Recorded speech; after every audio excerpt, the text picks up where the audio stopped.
Okay, so today we'll begin with stats, and the first topic which we'll discuss is mean. ठीक है, mean का दूसरा जो word है हम लोग एवरेज भी बोलते हैं इसको, ठीक है। सो सी मीन एंड एवरेज ये है क्या, एक्चुअल में इसका मीनिंग क्या। अगर हम लोग एवरेज फाइंड करें या मीन फाइंड करें तो ये है क्या।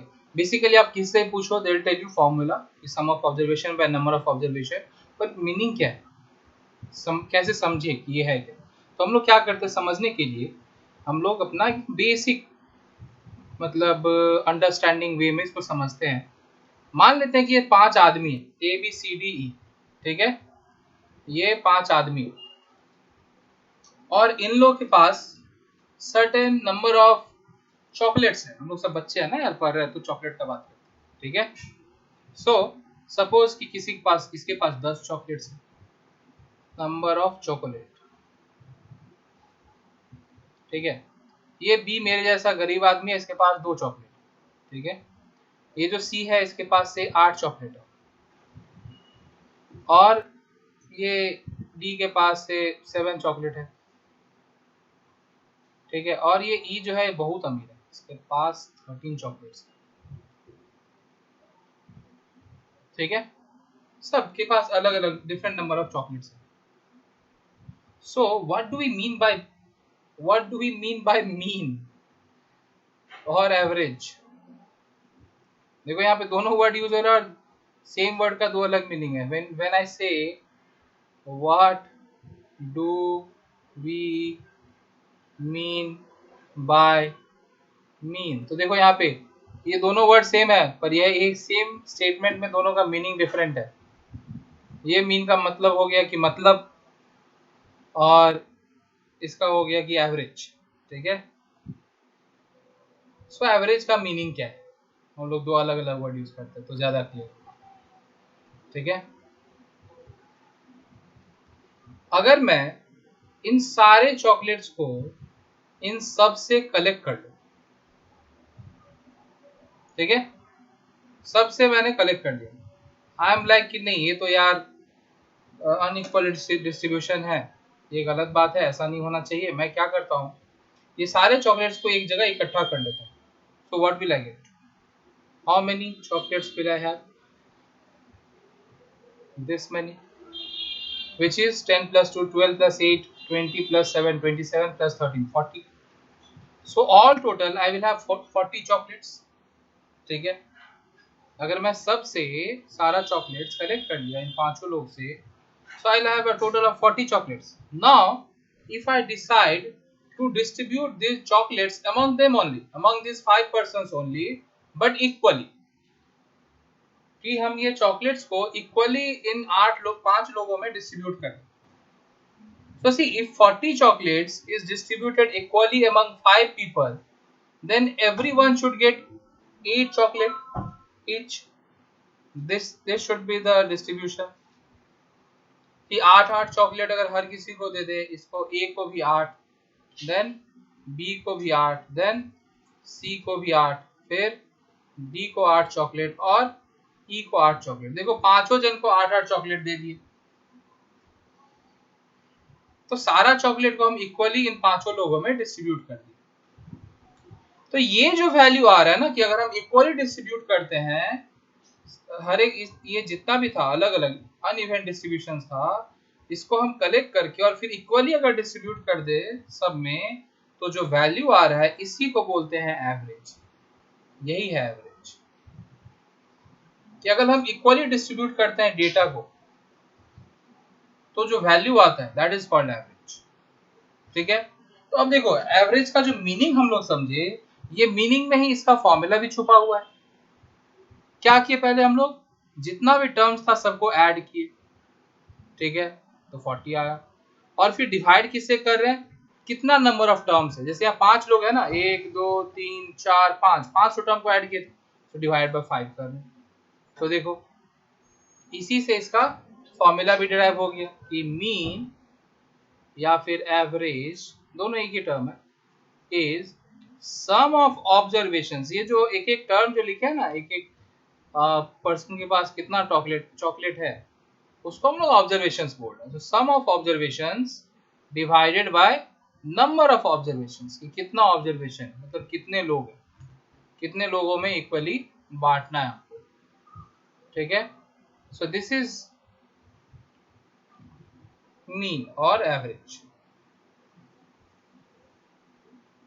आई होप, और ये कंसेप्ट याद रखना, ठीक है, मीन का कंसेप्ट याद रखना कि मीन क्या होता है, इसका एक्चुअल में मीनिंग क्या है, ठीक है। So remember this concept, not this formula, कल ये फॉर्मूला नहीं याद रखना, दिस एंटायर कंसेप्ट कि मीन एक्चुअली होता क्या। So suppose we have a question like this कि find the mean of first 6 natural numbers। तो कैसे हम लोग फाइंड करेंगे मीन, तो वही बात, पहले तो सम चाहिए। बेसिकली देखो फर्स्ट 6 नेचुरल नंबर्स क्या होता है, 1 2 3 4 5 6, ये है फर्स्ट 6 नेचुरल नंबर। तो मीन क्या हो जाएगा, फॉर्मूला लिख लेना, sum of observation divided by number of observation. तो सम ऑफ ऑब्जर्वेशन यहाँ पे क्या आएगा, 1 + 2 + 3 + 4 + 5 + 6 divided by 6. So we are getting it as 21/6. If you divide it, you are going to get 3.5. So 3.5 is the average. Now you will be like कि mean point में आ सकता है, obvious सा बात है, क्यों नहीं आ सकता। हमेशा चॉकलेट ही थोड़ी ना डिस्ट्रीब्यूट कर रहे हैं कि आधा कैसे बांटेंगे, वैसे चॉकलेट को भी हाफ किया ही जा सकता है। सो मीन ऑब्वियसली पॉइंट में आ सकता है, क्यों नहीं आ सकता, ठीक है। So this is how we'll solve basic questions. Now see, this is the next question. The question says that mean of 5 numbers is 20। मतलब कोई 500 नंबर है, क्या है नंबर, इस बार नंबर नहीं दिया हुआ। ये देखो हमेशा डायरेक्टली क्वेश्चन ऐसे नहीं रहेगा कि आपको नंबर्स दे देगा और बोलेगा मीन फाइंड करने, नहीं, सेम कंसेप्ट से क्वेश्चन होगा पर कुछ डिफरेंट भी तो पूछ सकता है ना, लाइक दिस। जैसे यहाँ पे दिया हुआ है कि 5 नंबर का मीन दे दिया, मीन का value is given but this numbers are not known. If one number is excluded, so out of those 5 number हम एक नंबर को एक्सक्लूड कर दिए, द मीन बिकम्स 23, मतलब मीन चेंज हो गया, 23 बढ़ गया मीन। तो फाइंड द एक्सक्लूडेड नंबर, ठीक है भाई, निकाल लेंगे एक्सक्लूडेड नंबर, कोई खराबी नहीं है इसमें, कोई बड़ा बात नहीं है। तो देखो क्या होगा एक्सक्लूडेड नंबर, तो हम लोग क्या बोलते हैं कि मीन ऑफ 5 नंबर अगर 20 है तो उसका सम क्या हो जाएगा। देखो सम ऑफ 5 नंबर्स क्या हो जाएगा, तुम खुद सोचो। अगर मीन 20 है मतलब हर एक को 20 मिला हुआ है, पांच नंबर में हर एक 20 है, तो पांचों का समेशन कितना हो जाएगा। तो देखो 5 नंबर का मीन 20 होने का मतलब क्या है कि पांचों जन को 20 मिला हुआ है।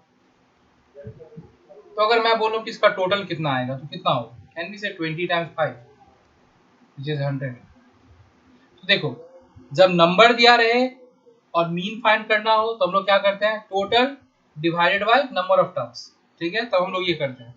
और जब मीन पता हो और टोटल निकालना हो तो क्या करेंगे, mean multiply to number of terms. If the mean is multiply to number of terms then we get total of those numbers, ठीक है। तो यहाँ पे देखो हम लोग को कितना आ रहा है, 100 आ गया।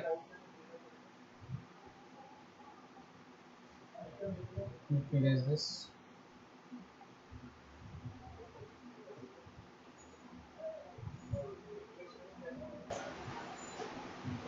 So ये पांचों नंबर का समेशन कितना आ गया, 100 आ गया। Now the question is saying that if one number is excluded, the mean becomes 23।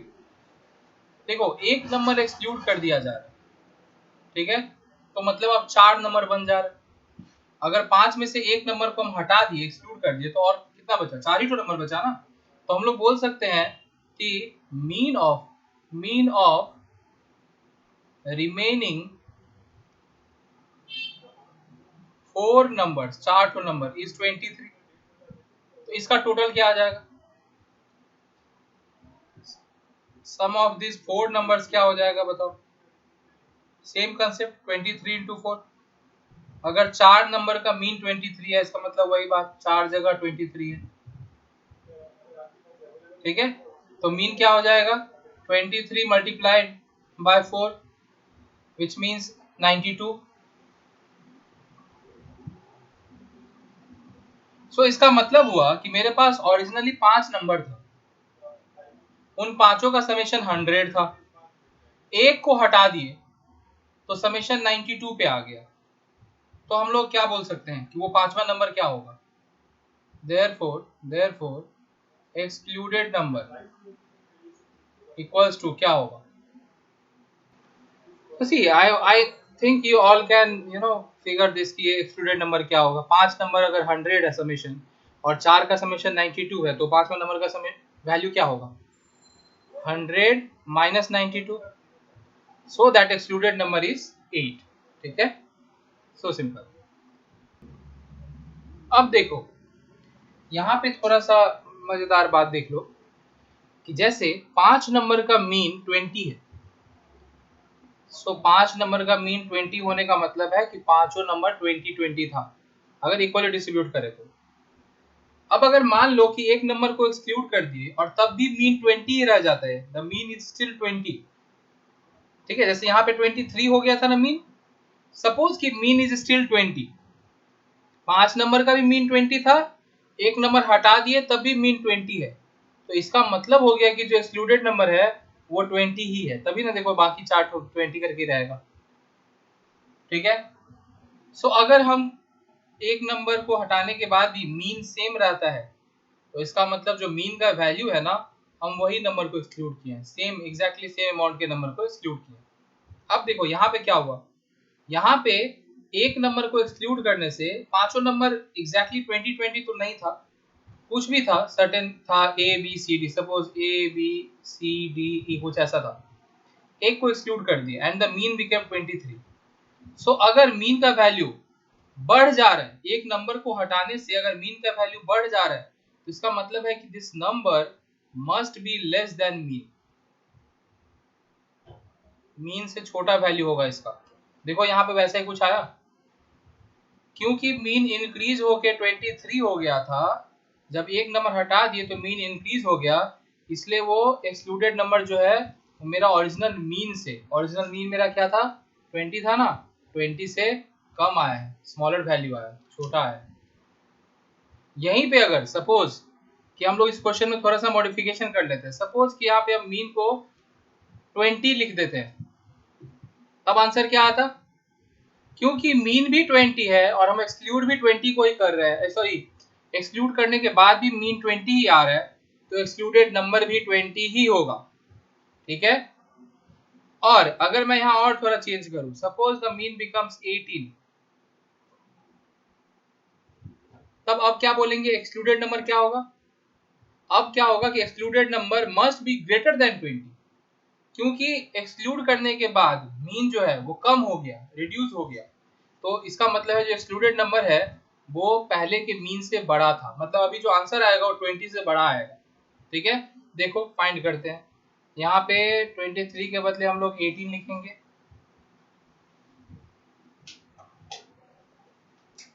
Let me erase it properly, जहां जहां 23 लिखा हुआ है।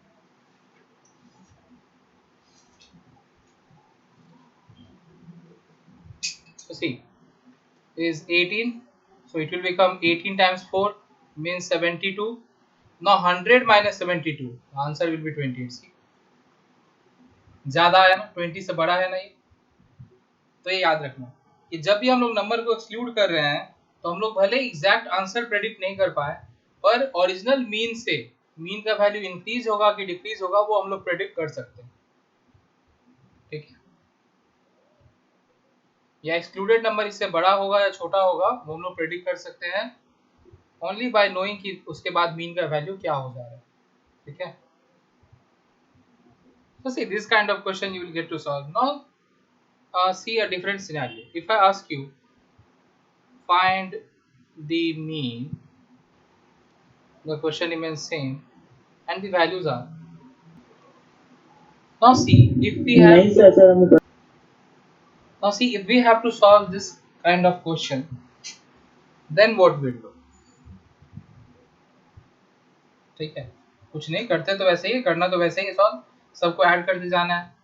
ठीक है, 1 + 2 + 3 + 1 + 2 + 4 बस बहुत सारा नंबर्स दे दिए, बाकी देखो नंबर्स जो है 1 2 3 4 5 में से ही कोई नंबर है, ठीक है।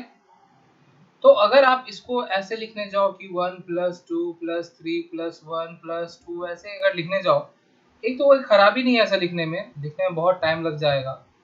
दूसरा चीज क्या होगा कि अगर हम मिस्टेक किए ना कहीं पे भी, तो वापस फिर चेक करने के लिए फिर स्टार्टिंग से काउंट करो, मतलब वो ना कंफर्मेशन नहीं आएगा कि भाई सही है या नहीं।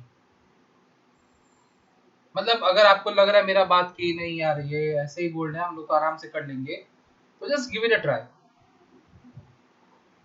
Pause the video and give it a try and then see you will figure out कि हम क्या बोलना चाह रहे हैं। कि मे बी अगर कुछ भी मिस्टेक हुआ तो वापस इतना चेक कर पाना इज अ डिफिकल्ट टास्क, फिर से इतना काउंट करना, कोई एक नंबर मिस हो सकता है, कुछ भी हो सकता है, ऐसा भी हो सकता है। तो इसीलिए जब इस तरह का क्वेश्चन सॉल्व करना होगा तो हम लोग कंसेप्ट तो वही रहेगा, मीन तो वैसे ही निकलेगा। हम लोग खाली क्या करेंगे, यहाँ पे ध्यान से देखो, ये जो नंबर्स है, जो ऑब्जर्वेशन है हम लोग का, इसको चलो एक नाम देते हैं कॉल्ड वेरिएट।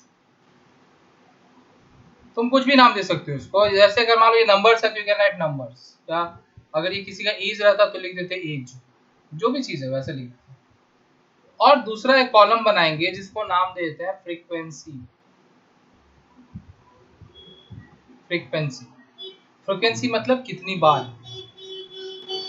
अब वेरिएट में क्या लिखेंगे हम लोग, यहाँ पे जो नंबर्स लिखा हुआ है, यहाँ पे नंबर्स क्या क्या है, it is varying from 1 to 5। तो जैसे हम लिखे 1, तो हम अब यहाँ पे काउंट करेंगे कि 1 कितनी बार है और उसको फ्रीक्वेंसी के टेबल में लिख देंगे, ठीक है, मतलब फ्रीक्वेंसी वाले कॉलम में लिख देंगे कितनी बार 1 है। देखो 1 कितनी बार है, 1 2 3 4 5 6 7 7 टाइम्स। इसमें देखो गलती होने का चांसेस कम होगा। अब लिखते हैं कि 2 कितनी बार है, 1 2 3 4 5 6 7 8 9 9 टाइम्स। कहीं मिस नहीं हुआ ना, आई होप सो मिस नहीं हुआ। 3 कितनी बार है, अब की बार काटने का तरीका चेंज करते हैं, ऐसे करके काटते, ऐसे काटते हैं, सो दैट बाद में अगर चेक भी करना पड़ा, रीचेक भी करना पड़ा, तो अपने को दिखे कि हाँ इसको हम 3 काउंट किया, ऐसा कुछ, ठीक है। तो 3 एक बार, 2 बार, 3 बार, 4 5 6 7 8 9 10 10 टाइम्स, ठीक है। नेक्स्ट इज 4 and 5, ठीक है। So let us count 4 and 5। 4 कितने टाइम्स है, 1 2 3 4 5 6 6 बार, ठीक है। यहाँ लिख लेते हैं, बाद में एंटर कर लेंगे। और 5 कितनी बार है, देखो 1 2 3 4 5 6, ये भी 6 बार, ठीक है। सो ये भी 6 टाइम्स, ये भी 6 टाइम्स। तो इसका मतलब क्या हुआ, एक है 7 बार, 2 है 9 बार। तो इसका मतलब हो गया कि टोटल यहाँ पे नंबर्स कितना है, यहाँ पे ऑल टोटल कितने नंबर्स थे। अगर मैं इन सारे फ्रीक्वेंसी को ऐड कर दूं, अगर हम ये सारे फ्रीक्वेंसी को ऐड कर दें, ठीक है, इन सबको प्लस कर लें, तो हमको पता चल जाएगा कि वहां पे कितना नंबर्स था। तो करो ऐड, तो कितना होता है, 9 + 7 16 + 10 26 + 6 32 + 6 38। तो इसका मतलब यहाँ पे 38 नंबर्स था। चलो देखते हैं, 1 2 3 4 5 6 7 8 9 10 11 12 13 14 15 16 17 18 19 20 21 22 23 24 25 26 27 28 29 30 31 32 33 34 35 36 37 38, देखो सी 38, ठीक है। सो 38 नंबर आर देयर। अब इसमें कोई गलती नहीं होगा, टोटल भी मैच कर गया, सब कुछ मैच कर गया, so we have not made any mistake. तो अब मीन क्या होगा, नाउ यू ऑल थिंक कि ये टेबल अगर हम फाइंड लिख भी लिए, उस क्वेश्चन को हम अगर इस टेबल में कन्वर्ट कर लिए, so how to find the mean, ठीक है। अच्छा एक और काम करते हैं, ये जो टेबल है ना, इस टेबल को एक नाम दे देते हैं। क्या नाम देते हैं, एक्स। और इस टेबल को नाम देते हैं एफ फॉर फ्रीक्वेंसी। ठीक है, नाम दे दिए। और इसका मतलब क्या हो गया कि I am denoting all this variables by the name x and all this numbers by the name F. ठीक है, लेकिन देखो मल्टीपल वेरिएबल का नाम सेम कैसे हो सकता है? मतलब आप x इक्वल्स टू 4 बोल सकते हो एक क्वेश्चन में, फिर x इक्वल्स टू 3, ये दोनों वैल्यू कैसे हम बोल सकते हैं? एक ही चीज का दो वैल्यू नहीं हो सकता ना एक वेरिएबल का। इसीलिए ये जो हम लोग नाम लिखे हैं ना x और f, इसको ऐसे लिख देते हैं। देखो x i और f i। ये i लिखने का मतलब क्या हो गया कि अगर मैं x1 बोल रहा हूँ इसका मतलब ये हो गया, अगर मैं x2 बोल रहा हूँ इसका मतलब ये हो गया, x3 बोल रहा हूँ इसका मतलब ये हो गया। समझे ना? जैसे इधर मैं अगर f1 बोलूँ तो इसका मतलब ये पहला वाला, f2 बोलूँ तो दूसरा वाला, f4 बोले तो चौथा वाला।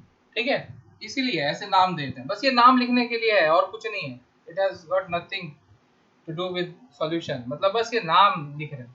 ठीक है, अब सोचो कि कैसे मीन कैसे फाइंड करेंगे। अल्टीमेटली मीन का मतलब क्या होता है? मीन का मतलब तो वही होगा कि भाई इन सब को सम करो, इन सब का समेशन फाइंड करो और इसको डिवाइडेड बाय 38 कर दो, क्योंकि टोटल 38 आया है। ठीक है, सो ये मीन कैसे फाइंड करेंगे। ठीक है, अच्छा एक और चीज यहाँ पे सीख लो, वो ये है कि there is a symbol called this. ऐसा सिंबल होता है, इसका मीनिंग क्या होता है? इसका मीनिंग होता है समेशन। इसको पढ़ते हैं हम लोग समेशन। मीनिंग क्या है इसका? जिसके पीछे सिग्मा भी बोलते हैं इसको सिग्मा बोलते हैं। ठीक है, इसका मीनिंग होता है समेशन। इसका मीनिंग क्या है?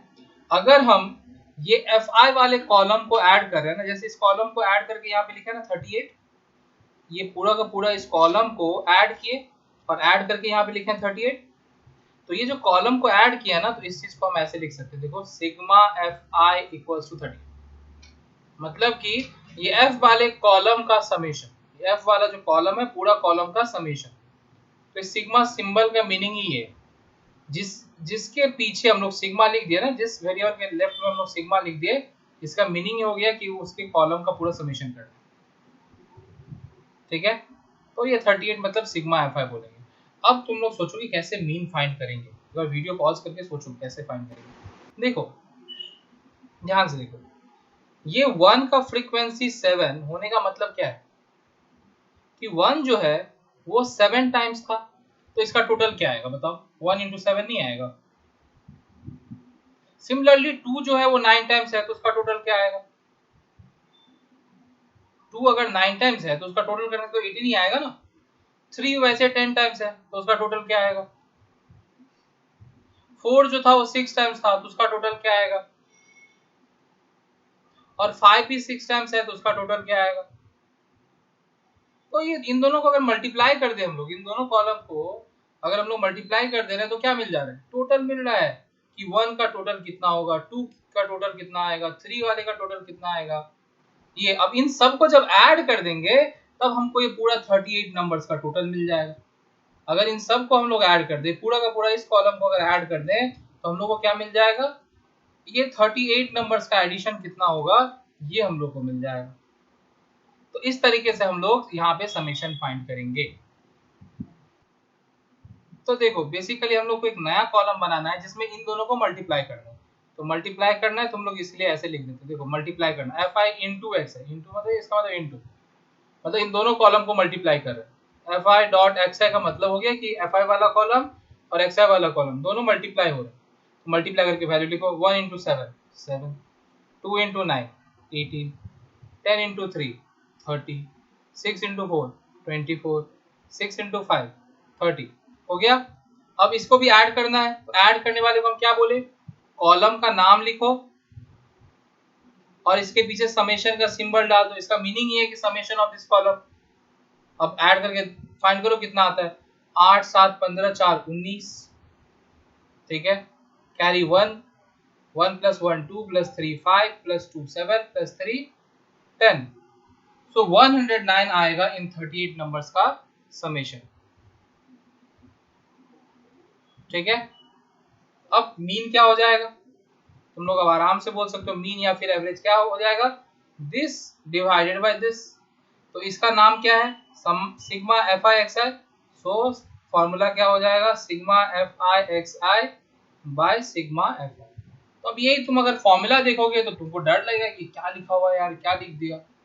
और ये कितना कॉमन सेंस का बात है। देखो तुमको ये नहीं भी लिखना है मत लिखो, डायरेक्ट वैल्यू लिख के आंसर फाइंड करो, कोई प्रॉब्लम नहीं, पर एक्चुअली लिखना चाहिए यार, तब मीनिंगफुल होता है ना। इसका मीनिंग कुछ निकला ना, divide by 38, not divide it, it is going to be 3 point something. No, it will not be even 3 also, it will be less than 2 point something.